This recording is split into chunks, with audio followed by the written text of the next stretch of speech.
Dave here. How are you?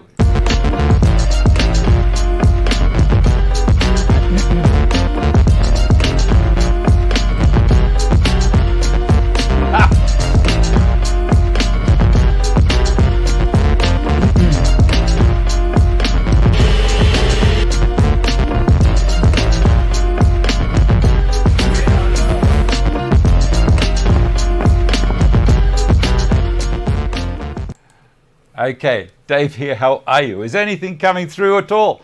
Hopefully, 21:02. I'm sorry, Carl, if I've missed it a little bit, but it is now just after 11 o'clock. It is, whoa, fancy intro. Excellent, it came through. That's fantastic. All right, today is the 1st of July in Australia, the 1st of July 2018, the first day of the new financial year for us.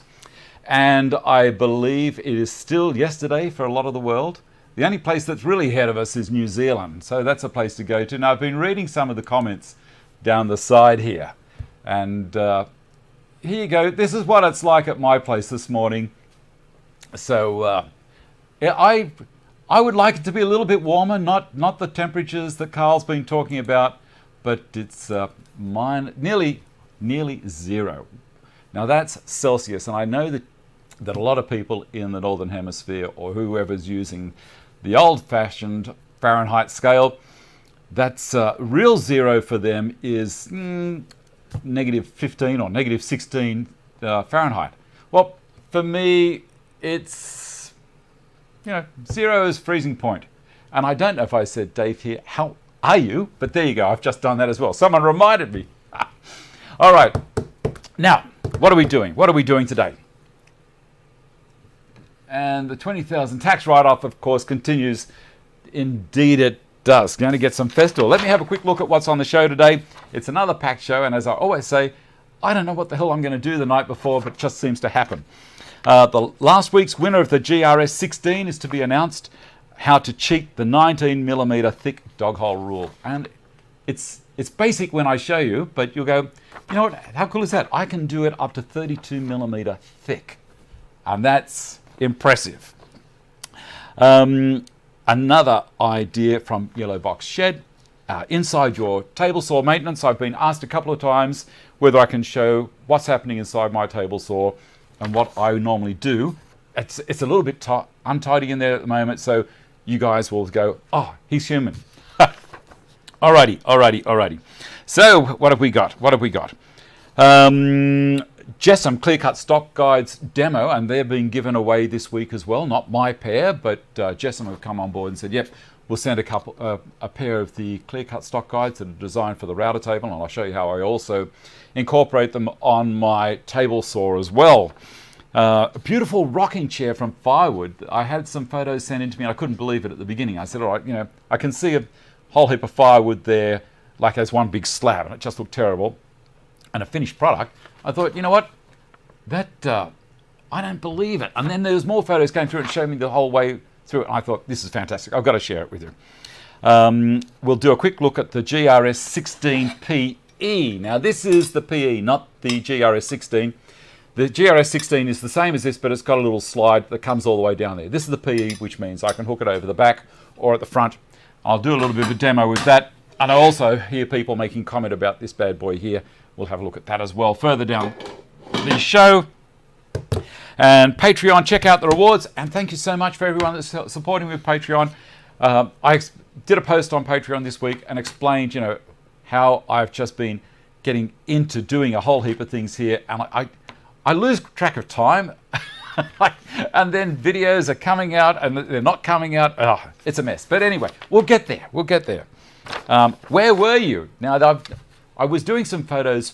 I was posting up photos that people sent in of where they were watching from. We've had them from Japan. We've had them from all over the world.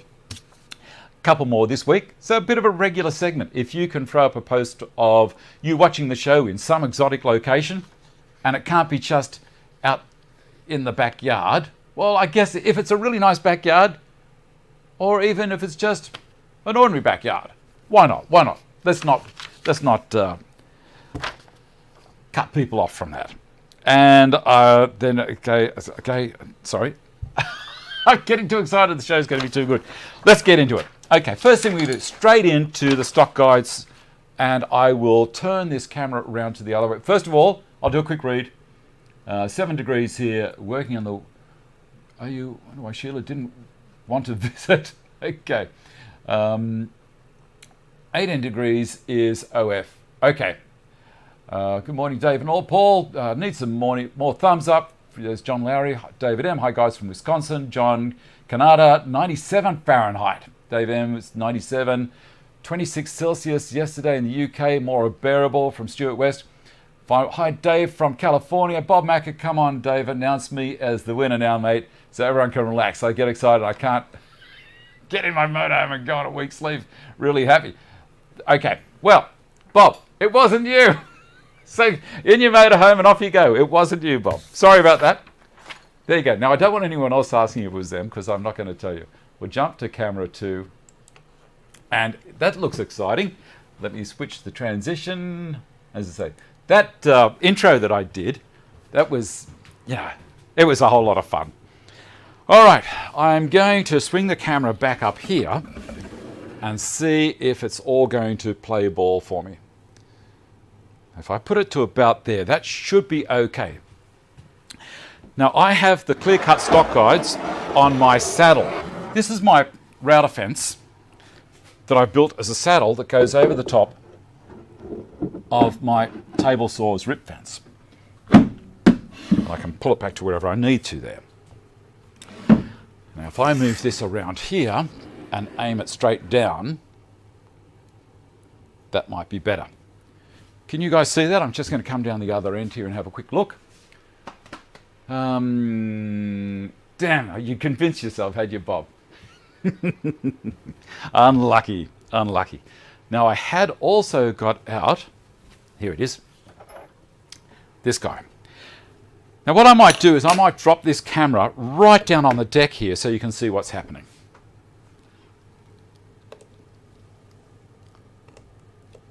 There we go. That's a pretty good vision of them.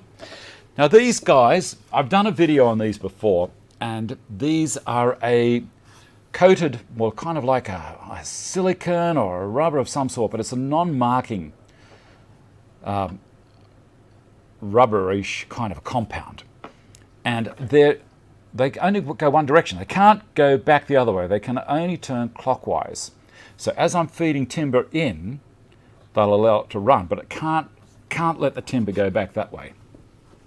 Now, how we adjust them is an Allen key in here to release, and you can see it's just dropped down. Now, I can put a fair whack of height of timber underneath there if I wanted to. Let's just undo this one. Oh, it's cold in here. And I'll get a piece of wood. I should have got a piece of timber earlier. Let me see if I've got some. Yeah, I've got a bit of Oregon over here. I'm not actually going to run timber through here at the moment and turn the machine on because why? Why should I? Now, if I put that up to there, can you see it pushing down on it? Maybe if I bring this to here and put that up on there, you can see it now. So that's where it lives. I tighten that up a little bit. I push down on there. Now, I think that's right. That's how you do it. On the back here, no, I'm not going to do it on this one. On the back of the mount, I don't know if you can see it better on this one, but on the back of the mount, it's around about 4 millimeters lower.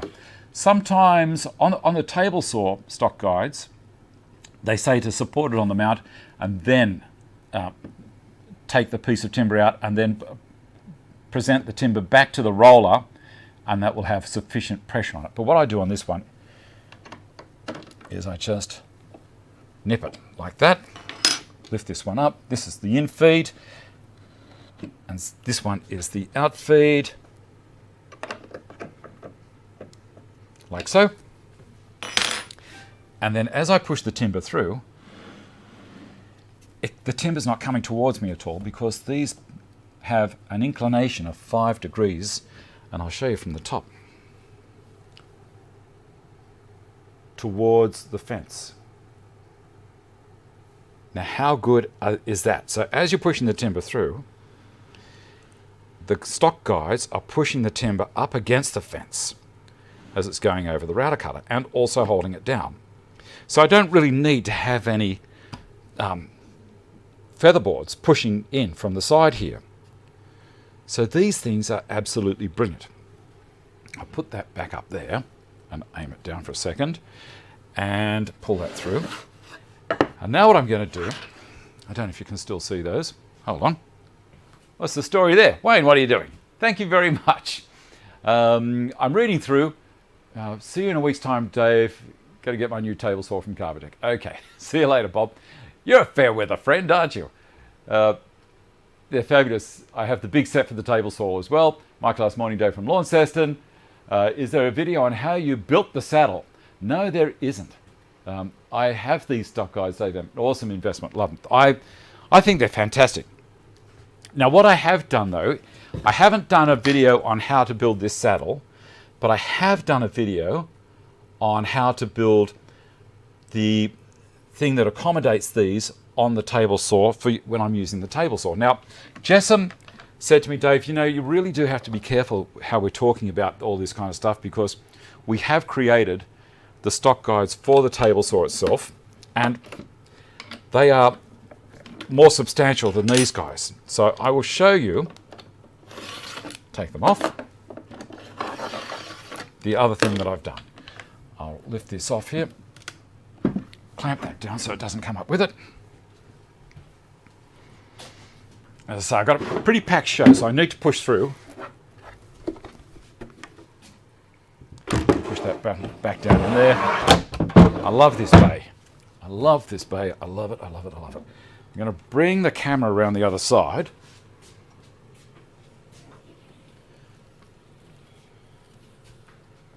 Okay.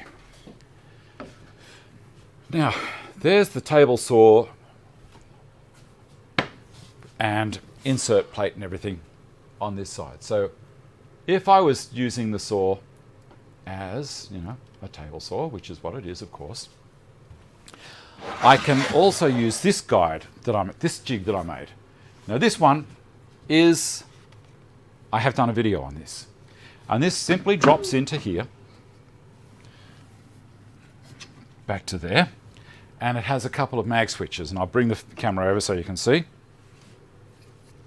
So there's a mag switch here, turn it on, and a mag switch down here, and turn it on. Now, let's put the stock guides in. I'll bring the camera down low again, like that. And I make sure that I've got them in the right way. This one is the outfeed. And I'll show you the back of the clear-cut stock guides in a second. There you go. So it's got the bolt head is a hex bolt. I think it's a 6mm. That goes into T-track really, really easily. And there's not much to them, is there? They're very, very well built. Of course I'm going to say that, because these are the product that we're giving away this week. So if you want a pair of these, have a look down in the description box and you'll see. How's that looking?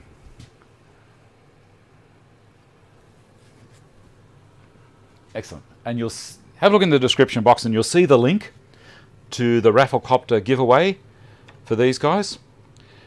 Now, again, if I was ripping timber, I would get the piece of wood, lift that up to there, tighten, push that across, push down hard on that side. Sorry, I'm not terribly fluid today. It is cold. I know that it's hard for you guys that are copping, 100 degrees Fahrenheit to understand that. Because, when it's hot, and that's all there is to it. If you can't get away from it, it's very oppressive. Okay, so there you go. So I can have them, and they're doing exactly the same thing. They're pulling the timber in against the fence. So as I say, I did do a video on making this jig. The important thing is, with this, I would have put this one right down the end here, because I'll make sure I don't pull that camera out. If it's here, it's going to get in the way of the saw. I'd like to have one prior to the saw, back here. My camera works terrible. Back here. And this other one can come down outside because my blade guard is normally going to be here. So I don't want anything stuffing me up over here. So that's those. Now I did hear people mention the table saw guides. And I can take this off. Oh, this jig also is designed with other parts. So I can put a sacrificial fence for my dado stack. And you'll see I put these little dominoes in the top. And on the back of the fence I've got 3 clamps. And I can release these guys, advance it forwards, put this up inside like this, and then that should lock down onto there. Then I can tighten all these up again, and now I can tighten the magnets up again, and that ain't going anywhere. And now when I bring this up closer to the saw, that's my sacrificial fence. It's a pretty clever idea, even if I do say so myself. So as I say, I've done a video on how to do all of this. It's very detailed. Jump in and have a look. I haven't put a link to it in the description box yet, but I might do it for the recording. Okay, now then the next thing, I'll show TSO Products' other thing, which is their table saw stock guides. And I'm the kind of person that doesn't like to have things lying around and have to, unscrew. I use my table saw fence big time. So I made this plywood mount that has 2 the larger mag switches on it that lock it down. Let's see if I can just pull that back a little bit so you can see all of it. And then these big fellows here are the TSO clearcut stock, the stock guides, table saw stock guides. I get confused with the names all the time. Now this, I'll talk about this one a little bit. You drop that down onto there, so it's touching here. And again, I'll bring this down. Maybe up on the mount a little bit there. There you go, you can see it there. So it gets dropped onto the hard part. Then you lock it. It stays there, and then when I push it through now, see how it pulls up onto that? It tensioned it. So these ones are stronger for a table saw, and you can put this one out as far as you want. The other one you have to put inside the cut. So if I had this, bring it back over closer, and let's bring the blade up a little bit so you can see exactly what I'm talking about. So if I've got the blade there, and I can have this stock guide outside the blade length. So let's look over from the top. So this one can be in line or outside of the blade. That makes no difference whatsoever. But this one must be on the inside of the blade, back there somewhere. Got to be on the inside. Can't be out here, because it would start trying to pull the timber back over and jam, and then all sorts of trouble. So not a good idea. But that works really, really well. I'm very happy with them. So it's a little impromptu, and they're so easy to tidy up. Look at that. That, and then take it out of there and slide it away. I'll spin it around, and you can see where it lives. When I made these cabinets, I made them all so this would happen. So underneath my assembly table, these pigeonholes go right the length, full length underneath, which works very well. I can take that apart, and then I can slide this one under there.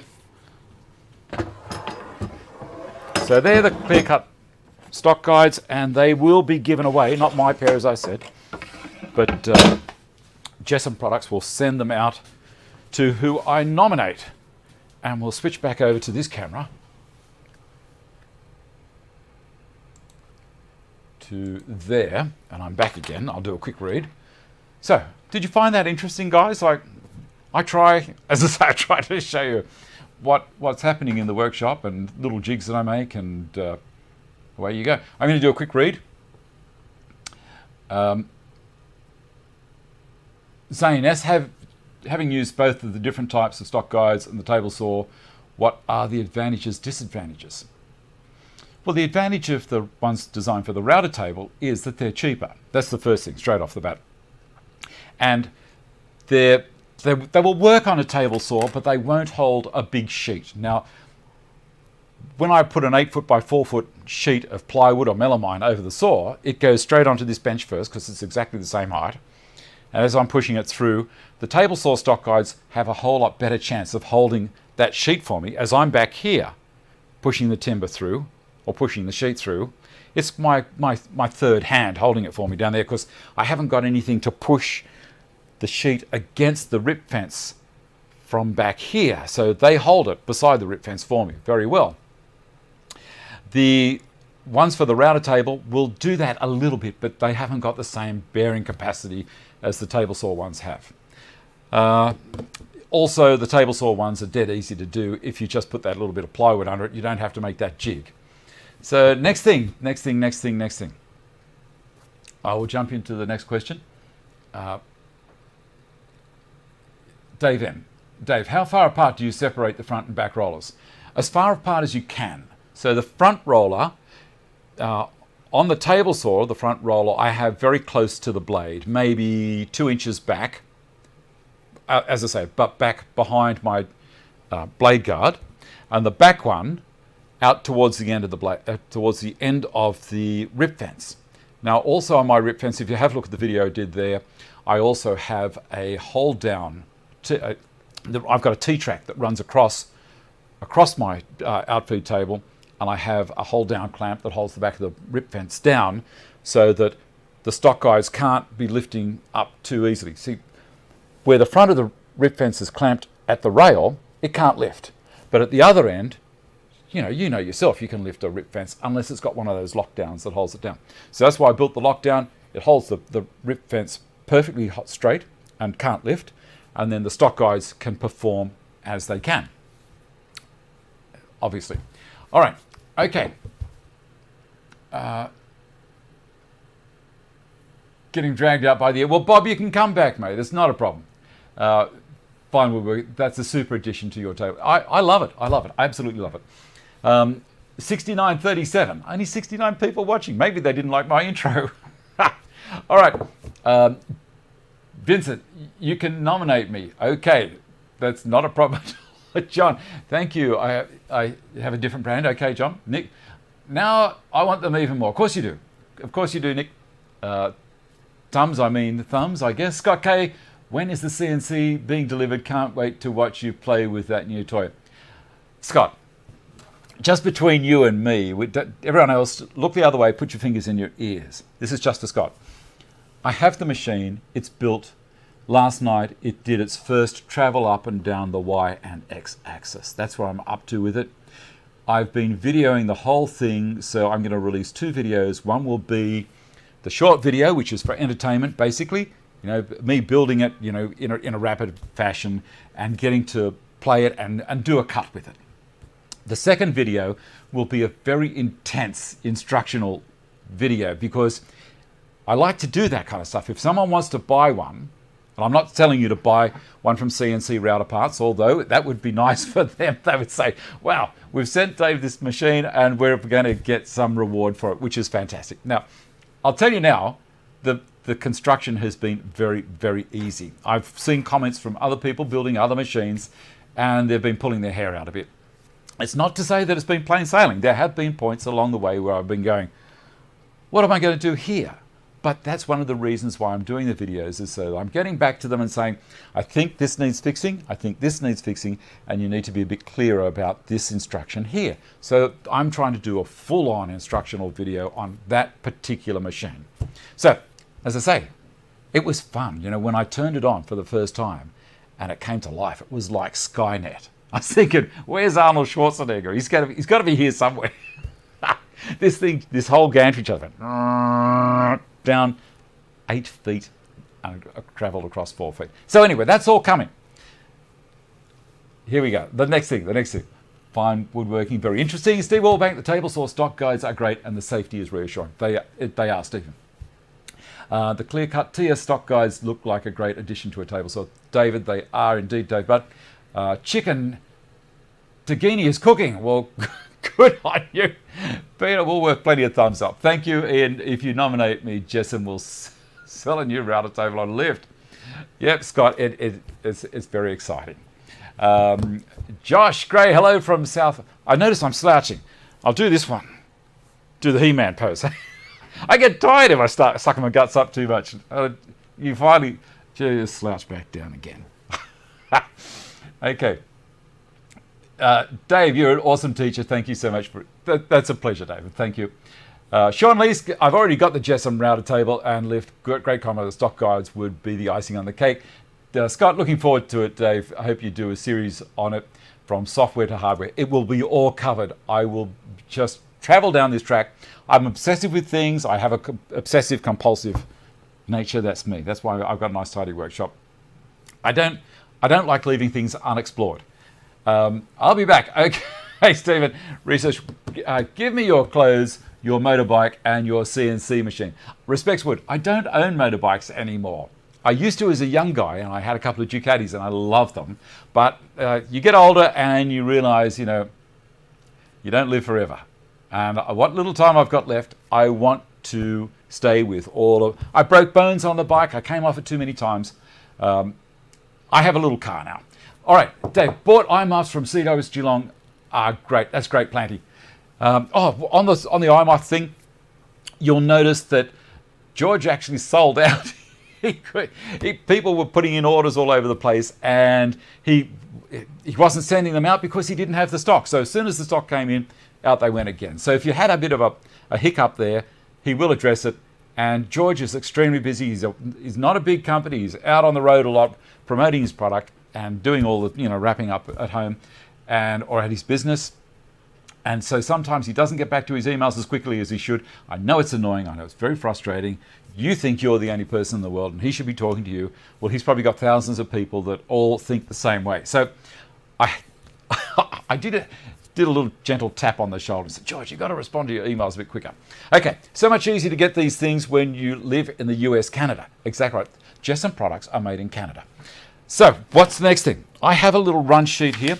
The stock guides. Rocking chair is the next thing. Let's have a quick look at this rocking chair and I will read a little bit about it if I get it there. Now this rocking chair is from Susan Holly, but it's actually from her fella. Now, her fella is 79 and a half years old and didn't really know how to address everything in the email. So he sent a couple of photos to me. And here we go. This is from Susan Holly's fella. This is the timber he made it out of. So this is why I thought it was firewood. Looks crappy, but you can see he's showing me all of the bent wood laminations that he's done. And there's all the parts that he's got on the table ready to start assembling. There's the base without any of the back spines in yet. And there's the spines in, but no rocker base on it yet on the legs.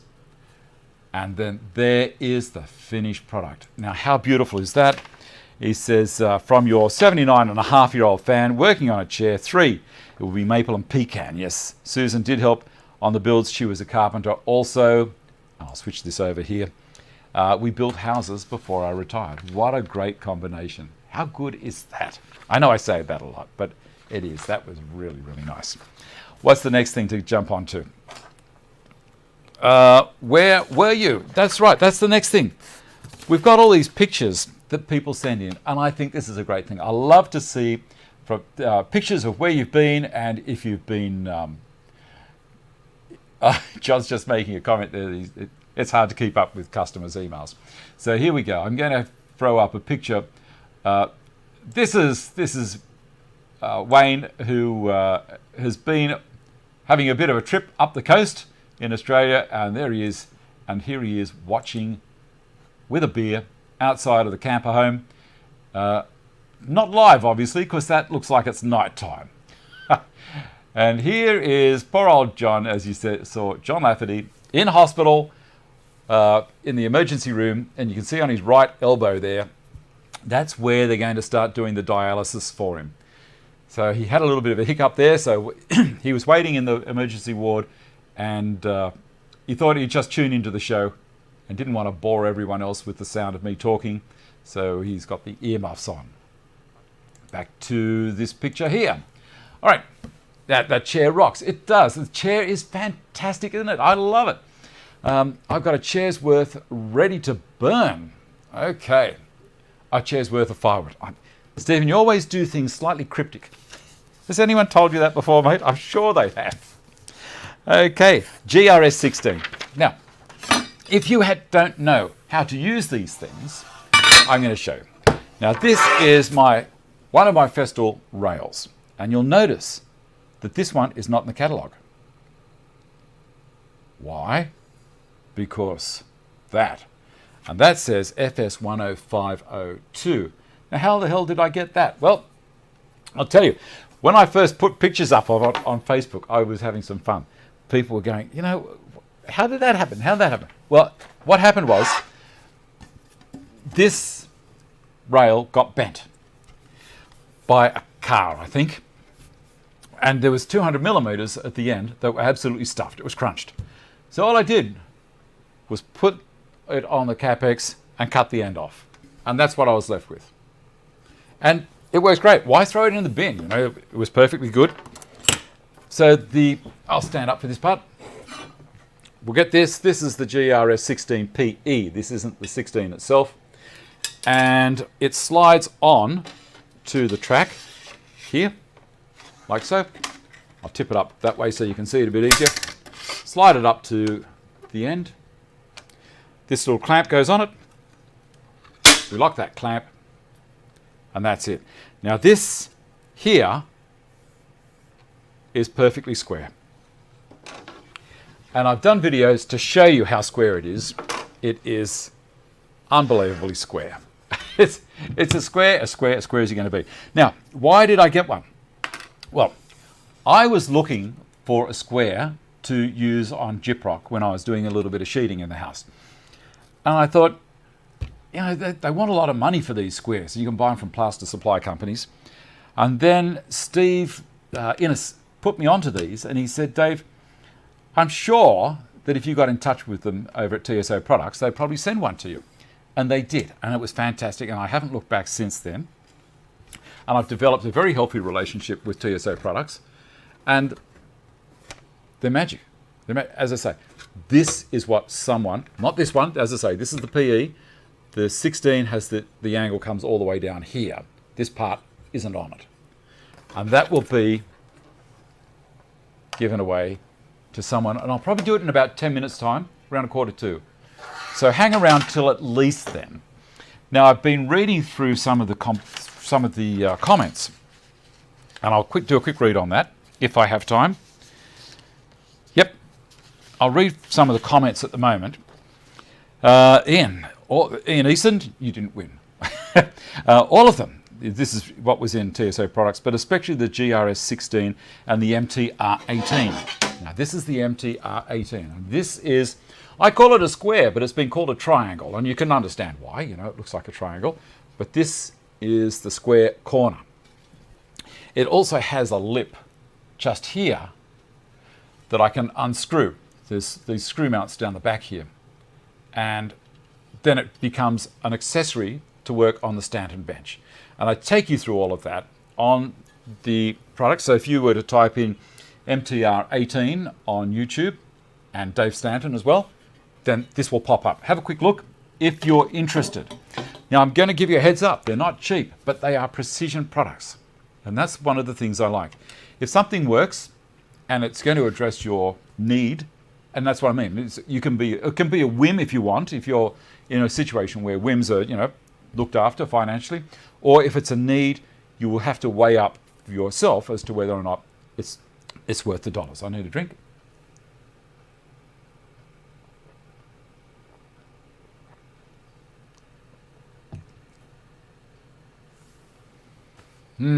Okay.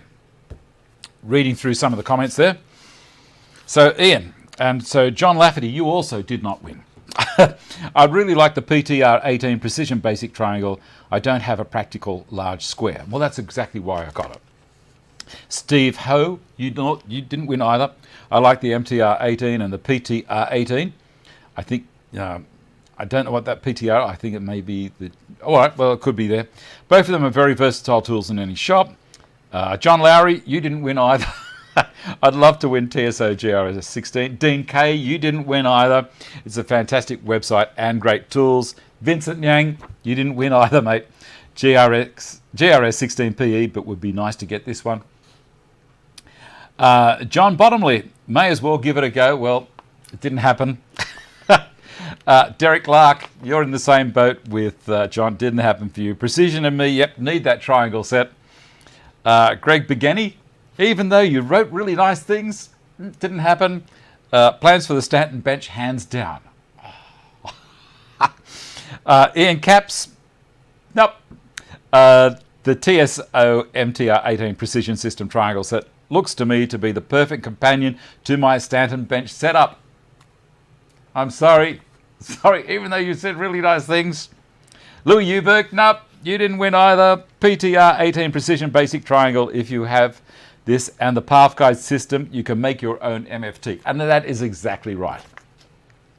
Look, there's a whole lot more there, and I'll read out the winner a little bit later. So what's the next thing we're going to do? Inside the table saw. Now, I had some questions from one of the people about maintaining the inside of a table saw. So I'm going to jump down there. We'll switch cameras first to there. Happy to pay the price for precision tools from Zane. I'll send a green handle to the TSO winner. That's very generous of you. My chances of winning are improving, Terry. Okay, so whilst John is talking about that, I'll show what he's talking about. See this bad boy here? This is a handle that screws on with a rebate onto the front. So it screws onto there, and it's a handle to hold it, and so when you put it on the job, it's exactly the same plane underneath as the underside of the track. Very, very handy. You like that?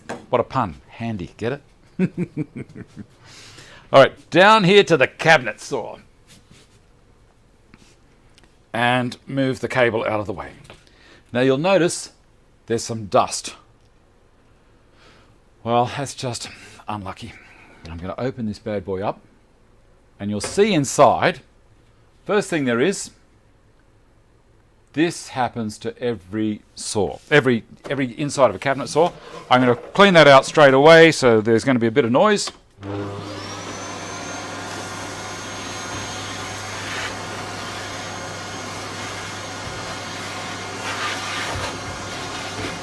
And across the bottom.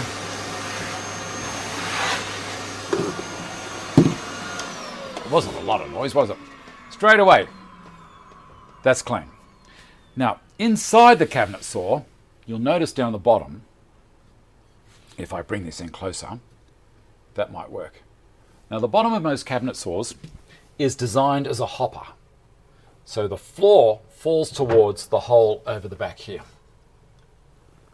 Now, this one has got a hose that runs from a shroud that encases the blade, so it tries to catch the dust in the hose before it even gets to the floor. So that needs to be cleaned out as well.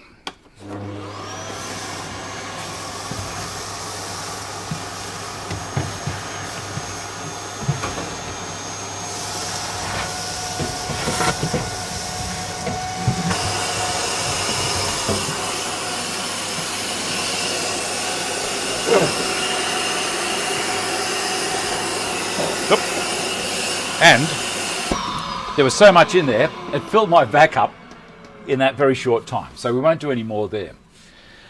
Now, here's where we get to the interesting parts. Up here is the rack, and just here is the worm drive. Can you see it? There it is, just there. I'm looking from here It's very dark in this saw. There's the worm drive that activates this rack. Now that gives me the tilt on the blade. So we need to make sure that this is clean. That's probably more important to vacuum that and that worm drive than the floor. And then over the other side here is the worm drive for the blade height adjust. So those things are important to keep clean. And you notice I've got a bit of rubbish around mine. Some people get so much in there that it just jams it up. Now what you can do also is there's a product called dry lube. Now it is like a crayon, it's a stick. And you could probably get it from a place like, in Australia, you probably get it from Super Cheap Auto or Repco or any of those automotive stores. And they, you just rub a bit of that dry lube on that worm drive, that worm gear, and raise and lower and tilt the trunnion assembly. And next thing you know, it's going to be really, really easy. Other things, look for dust in the back of the fan. You know, if there's rubbish in there, anything that's going to, that you can see is obvious. This one has got a flat belt drive. This is a 3mm belt. Let's see if I can get around that side of it. It's very dark, isn't it? Not bad for this little camera though. So that belt there is the drive belt for mine. If you've got a V belt, sometimes if you haven't used your saw for a while, the V belt will develop a kind of a kink in it where it's been at rest on that small pulley up the top. Or the small pulley on the motor, depending on which one's the smallest. But anyway, it'll develop that little kink. And when you turn it on, it'll go dunk, dunk, dunk, dunk, dunk, dunk, dunk, dunk, dunk, much faster than that. And it'll vibrate. So it's best to turn your saw on at least once a week, I reckon. And if you've got that kind of a drive belt, and that will stop it, you know, coming to rest in the same spot all the time. So that was a quick one on maintenance. Here we go, coming back up. I'll swing that over to there because that's about where we're going to go to next time. All right, where are we? I'll bring this over to here. And I'd have to move a couple of things around. Guys, give me a second.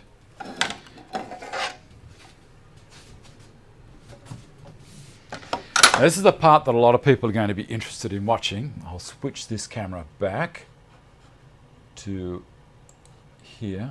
Sorry about the muck up.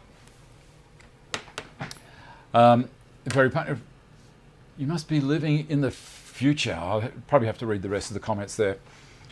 Sawdust, how did that happen? I don't know. It is one beast of a square. How's my back? It's all right. My knees aren't good, but anyway. Cyclone on the vac. Well, that's my little vac that I use to run around the shop. That's a little CTL Sys. So it's only 3.5 litres, so it fills up very quick. But for the other things, for transport, it's great. It just, if I'm doing a little track saw job or a little sanding job away from here, that's the machine that comes with me. It's fantastic. Silicone spray is good because it doesn't get sticky. That is also, yeah, that's another good idea. Be back later. Wife is cleaning. Okay. Yep. Keep the rats out. Whatever that is. It makes me feel better about my jet table saw. Dust back up. Okay. I'm reading through this list and we've got 15 minutes left. And GRS-16 winner. We'll do this and then we'll jump on to how to cheat the thickness of an MFT3 or the Stanton bench. I can show you a way where you can still use dog holes in a 32mm top or even more. But what we'll do is we'll keep reading here. All of the Axminster ratchet hold down clamp, nice and innovative products to be able to take a beginner to the next level. Look, I've got 3 pages. There was 160 odd entries, which was fantastic. Like them all. My cat wants to play with. Please me send one of each. That was from Nicola. Nicola again, please. Actually think all of these products appeal to me. That was Bob McIntyre. Just need one from Michael Jamison. Look, there's a whole heap. But the winner is Brian. Now, Brian, you didn't put your surname in, but you are in the UK. So everyone else, thank you very much for entering. But Brian from the UK, I will send you an email a little bit later on. You'll probably have it for when you wake up in the morning, because at the moment, you'll be sound asleep. Well, I think most people will be sound asleep, except for Mark Bongers, who lives in Holland. And he's just every week, I don't know, 3 in the morning? He's a crazy man, but he loves to watch the show. Why not? Have some fun. All right, so Brian, I will send you an email, and you have won the GRS-16 from TSO Products. And the guys over there, Eric and Hans, will send you that product as quick as they can. It'll probably be in the week. Now, the next thing we're going to do is have a look at this cheat on the MFT3 and Stanton bench. And that will lead me into another thing as well. I'm going to move one camera out of the way and this one over there. Let me see if that one's going to work. Next. Glasses on, glasses off. Yeah, that looks pretty good. Let's do the switch. Transition is there. Okay. Brian, got your hopes up. Well, Brian, I'm sorry, buddy. It might be you. I don't know. But if you live in the UK, it could be you. Okay, I haven't finished yet. We haven't finished. Right, piece of wood. Where is it? I'm sure, there it is. Now, this is 32mm thick, piece of Oregon, and I'm going to put this clamp through that hole. 32mm thick. You ready? Look at that.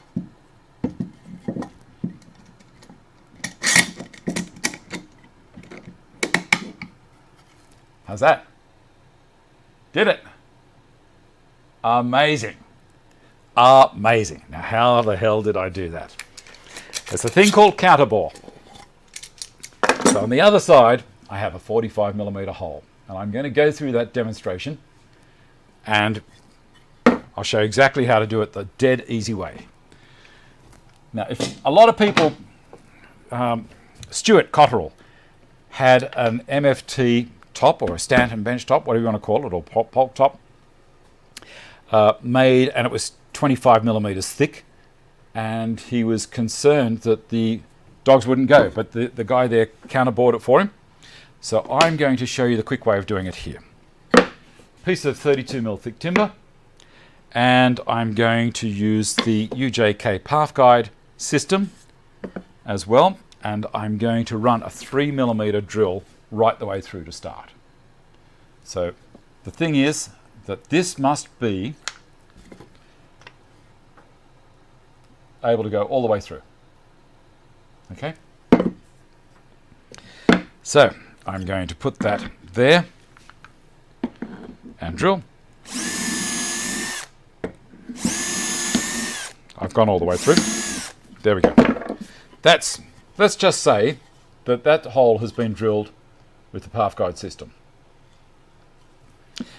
So we've moved that drill out of the way, and I've just got new drills all over the place to be able to do this. Now I'm going to use the actual path guide system with the drill, and I'm going to make sure that this goes down more than 18mm, but only just. I want this to go down 20mm to the flat of that cutter. Can you see that? To that flat. So I'll set that with the jig. So 18mm down to that flat is, well, I'm going to go 20mm to that flat, wasn't it? Tighten up the stop collar on the back.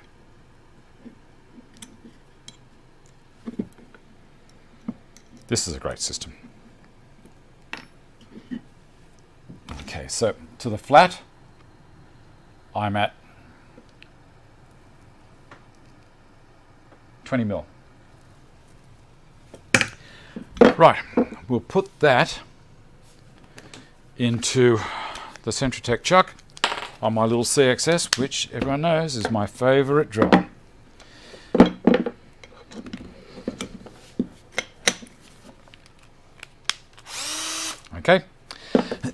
I'm going to put a hole straight down through there, and I'm going to be stopping before it comes out the other side.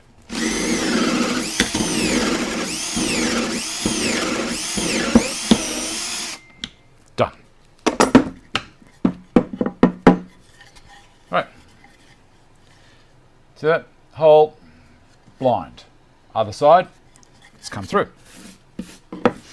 Now, next thing is I have a 45mm Forstner bit on the drill, and I've set that so it won't go all the way through. So I'm going to set the depth that I wanted it to be, and how I've done that is I did a test to start with this one. I dropped the drill in there, and then on the back of this drill guide there is a stop. See this guy here? So I can set that where I want to. You're Brian and your wife is Brian. Is that right, Stephen? So now you can see how it's going to happen. This is dead easy. And for people that don't think you can use a Forstner bit freehand, well, you can, but I'm using the guide here as well. Here we go.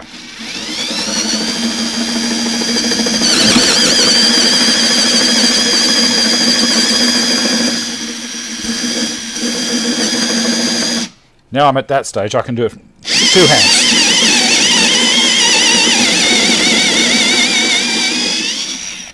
Done. You know, obviously, it's not for the faint-hearted, but it's done. There you go. You could do this in a drill press if you wanted to, but the thing is, with a bench top like this, you probably find that you could get your drill started and then hold on to it. I'd probably put a side handle on to do it. Now let's see how that goes. Through perfectly. There you go. Plenty of grip on the underside. And if you wanted to, you could run a trimmer around the inside there, or just hit it with a bit of sandpaper, and you've got a full-on thickness. Now that's not where it stops. That is not where it's going to stop at all. I'm going to show you a little thing. I've put a link to it in the description box as well, that John has come up with. Well, actually, John and I have come up with this. Bench clamp. You know I love these things. A Craig bench clamp. What do you think of this? Now, he's printed this, and it's got a 20mm socket on the side with a hole for a 5/16 bolt. And on this side, this is the third or fourth prototype. So eventually, John came up with the idea of putting a little metal plate in there, and that's how they arrive if you get them. So I can put that in there. I'll move that camera back a little. How's that? And you can see it rotates, and you can all of a sudden see what this is going to do. This stops this burying itself in the plywood. Watch this. Now I've put a couple of washers on here because I'm going to show you something else as well in a minute. But John will send you that plate and this with a 2-inch 5/16 bolt. And how it works is this comes up through there, and this 5/16 bolt will screw straight on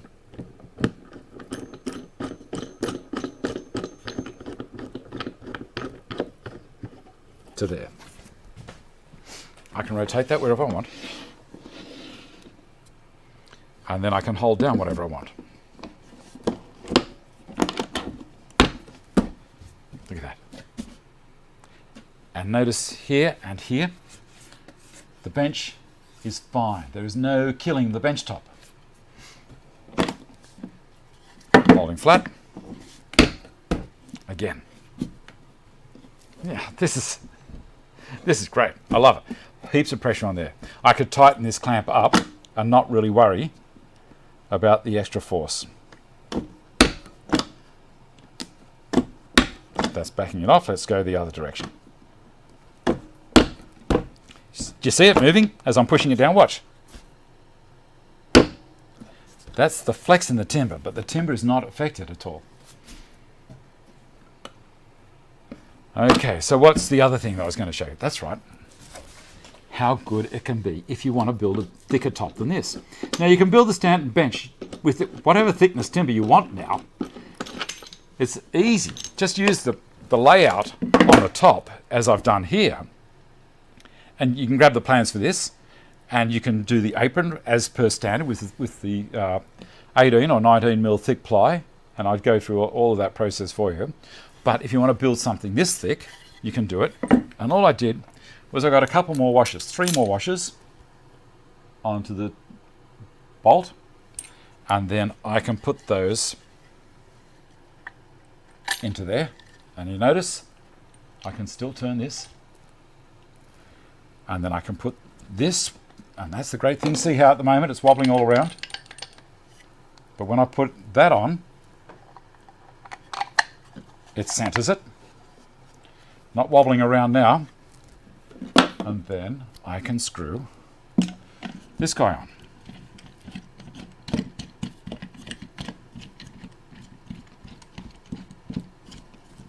And that's locked. 2-inch thick bench, if you wanted to, but at the moment, as I say, 32 mil on this particular one. If I wanted a 6-inch thick bench, I could still do it. I just put a longer bolt in that and do a smaller little rebate at the bottom, or you don't even have to do a rebate at the bottom. Amazing. And then hang it off the edge.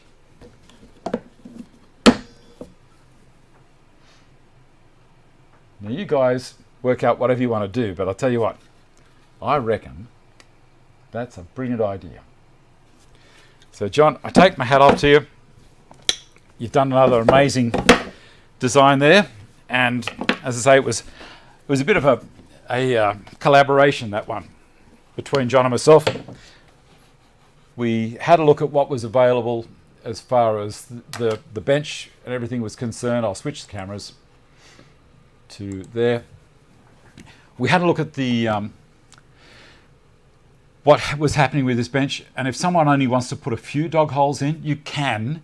You don't have to have dog holes everywhere. I've put a whole lot less dog holes in that than the MFT3. Pardon me, the purpose being that I found with an MFT3 style with holes everywhere, I was losing things. They were dropping down those holes. They were annoying.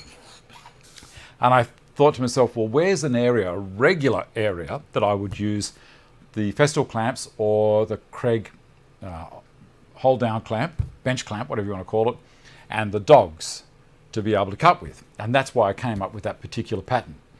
But it's just magic, absolutely magic. Let me see what the next thing is on the show. And cheat on thickness, Lafferty bench clamps. Next week, I've had a few people say, Dave, how can I hold on to a joint, not this one, but a joint if I'm with doing the Craig pocket hole joining system? I find that it's always slipping a little bit right at the end as it's pulling up tight. Is there a way to get around that? And there is, and I'll show you how to do that next week. There's a few proprietary clamps, but there's also a very simple way of doing it. It's not a big, revelation. It's just using this, and away you go. Oh yeah, of course you do, Debbie. The bench clamps are great. Well, you do need the T-slot. I'm going to address that straight away. I'll tell you why you need the T-slot. I'll switch cameras. And which one are we? It's this one, and then over to there. So on the T-slot, you'll remember, I would rather not use the clamp in the T-slot, but there's something else that I use there. If I can find it, here it is.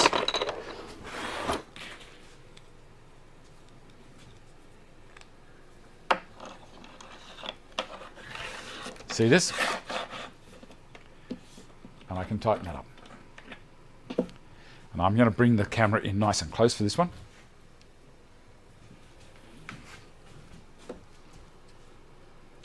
This guy here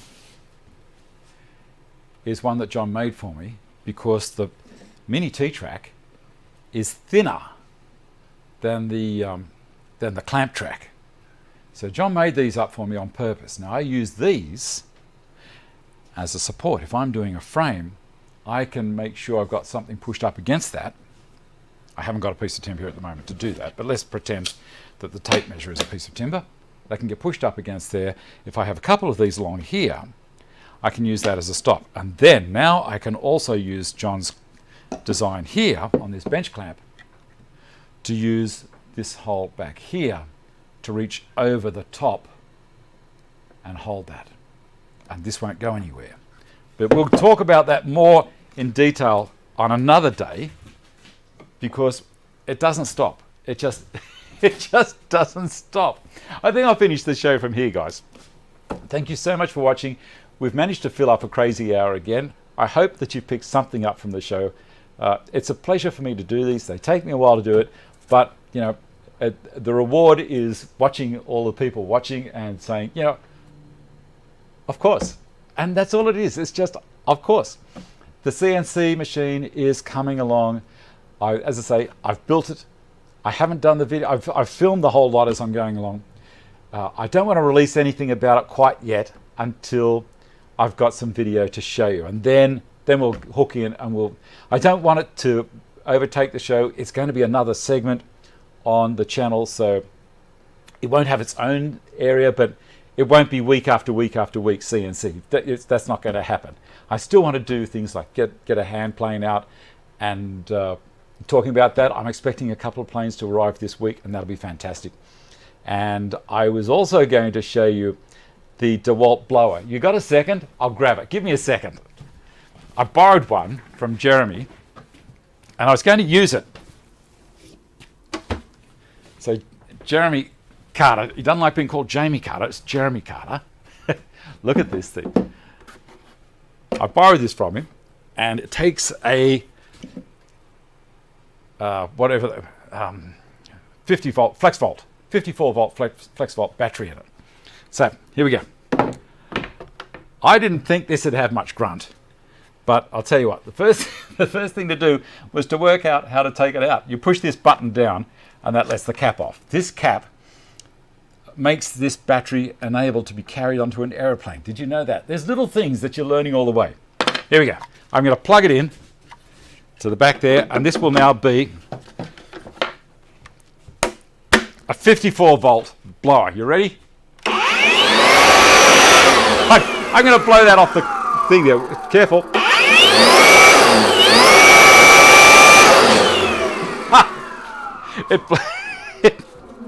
It blew the measure right off the bench there. I couldn't believe it. It has got some serious grunt. I couldn't believe it when he showed me. And he said, you can clean up your workshop with this. It's also got variable speed. Here, listen to this.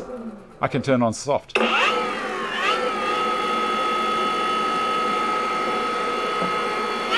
Oh, flat out. There we go. I'm going to do a bit of video on that further down the track as well.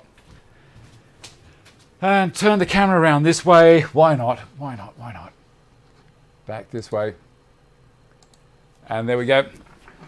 And I might even finish off the show with that little clip that I made. What do you reckon? Thanks for watching. I shall see you next week. And here we go. Thanks again, guys. See you later.